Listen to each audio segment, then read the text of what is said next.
মানুষ জড়ো হয়েছে মূলত এই শেখ হাসিনা খুনি হাসিনার বিচারের দাবিতে।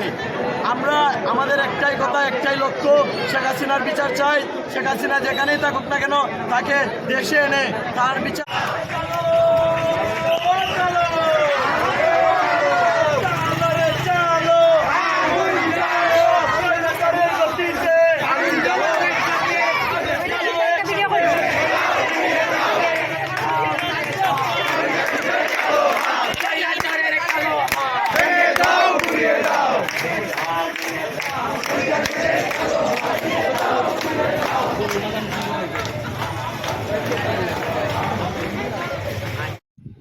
চোখ রাখুন AI টিভিতে, সত্য প্রকাশে আমরা বিশ্বাসী।